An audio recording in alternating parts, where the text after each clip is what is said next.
Indian air force ने 2018 में MRFA के तहत 114 फाइटर जेट खरीदने के लिए रिक्वेस्ट फॉर इन्फॉर्मेशन इशू की थी, जिसमें 6 एयरक्राफ्ट मैन्युफैक्चरर्स ने रिस्पॉन्ड किया था, जैसे कि बोइंग ने FA-18 सुपर हॉर्नेट और F-15 ईगल ऑफर किए। लॉकहीड मार्टिन ने F-21 ऑफर किया, जो F-16 का ही एक वेरिएंट है, और लॉकहीड ने उसमें 14 इंडियन स्पेसिफिक कस्टमाइजेशंस भी ऑफर की थी। देन डसॉल्ट एविएशन ने रफाइल, यूरोफाइटर टाइफून, साब ने अपना जैस 39 ग्राइपन पिच किया और रशिया ने मिग 35 और सुखोई 35 ऑफर किए। RFA इशू किए हुए 6 साल हो चुके हैं, पर उसके बाद इस प्रोजेक्ट में कोई भी प्रोग्रेस देखने को नहीं मिली है।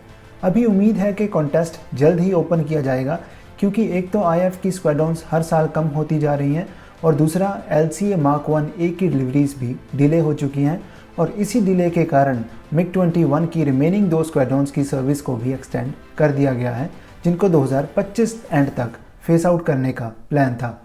पर तेजस डिले को देखते हुए अभी जब तक तेजस MK-1A की इंडक्शन स्टार्ट नहीं होती, तब तक रिमेनिंग मिग्स सर्विस में ही रहेंगे। इंडियन एयरफोर्स अभी गवर्नमेंट की अप्रूवल की वेट कर रही है, जिसके बाद ही 114 मल्टी रोल एयरक्राफ्ट्स के लिए टेंडर फ्लोट किया जाएगा।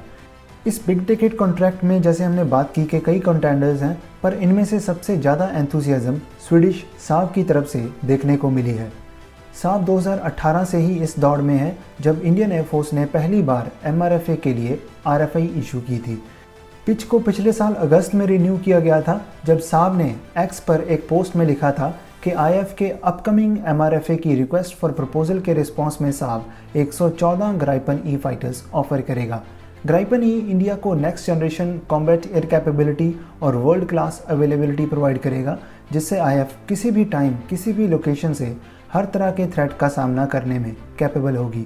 इस साल अक्टूबर में साब द्वारा कहा गया था कि अगर उनको ये कॉन्ट्रैक्ट दिया जाता है तो एग्रीमेंट के 6 साल के अंदर IF को वो पहला एयरक्राफ्ट डिलीवर करेंगे।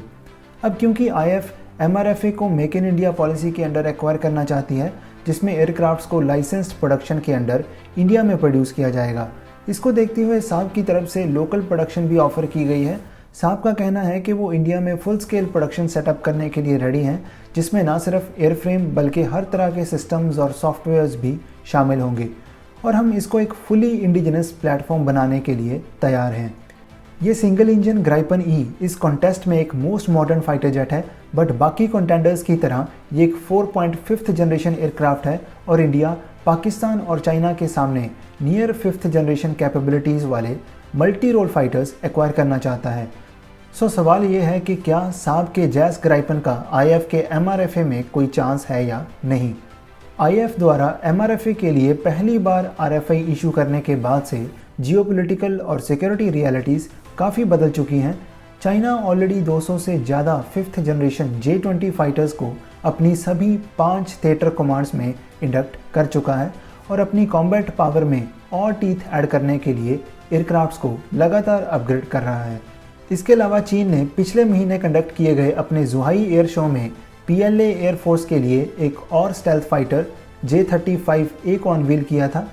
इसके अलावा पाकिस्तान द्वारा भी 5th जनरेशन एयरक्राफ्ट एक्वायर करने के आसार हैं।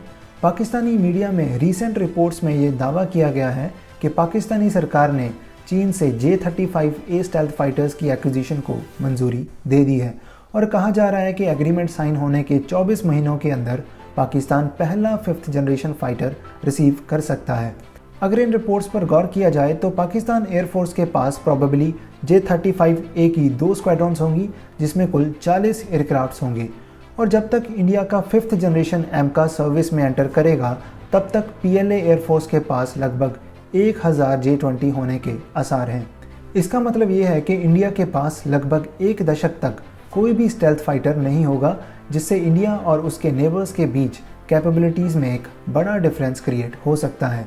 सो सवाल है कि क्या IF को 4+ जनरेशन एयरक्राफ्ट को एक्वायर करने के प्लान को कैंसिल कर देना चाहिए और 5th जनरेशन की तरफ ही जाना चाहिए।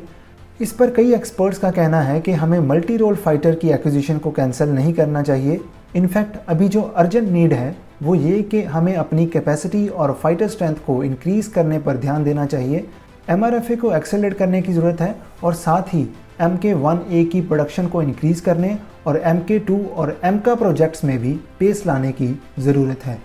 Retired air marshal Anil Khosla से पूछा गया कि ग्राइपन आईएफ के लिए बेस्ट फिट रहेगा या नहीं, तो इस पर उन्होंने कहा कि मैं ऑलरेडी टेस्टेड और इंडक्टेड रफाइल ही रेकमेंड करूंगा, क्योंकि आईएफ की इन्वेंट्री पहले से ही काफ़ी डाइवर्स है और ग्राइपन उस डाइवर्स इन्वेंट्री को और डाइवर्स बना देंगे। देखा जाए तो कई contenders transfer of technology, make in India जैसी प्रोविजंस ऑफर कर रहे हैं, बट किस एक्सटेंट तक शेयर करने के लिए रेडी हैं वो अभी क्लियर नहीं है। बट यस, अगर ग्राइपन का ऑफर सभी कंटेंडर्स में से ल्यूक्रेटिव रहता है और मैक्सिमम बैंक प्रोवाइड करता है तो इसको भी कंसीडर किया जा सकता है। बट ओवरऑल देखें तो बहुत सारे फैक्टर्स हैं, जैसे कि transfer of technology, aircraft performance, acquisition cost, life cycle cost, delivery schedule और एग्जिस्टिंग सिस्टम्स और वेपन्स के साथ कंपैटिबिलिटी जैसे फैक्टर्स जो एक्विजिशन में फाइनल डिसीजन को अफेक्ट करेंगे।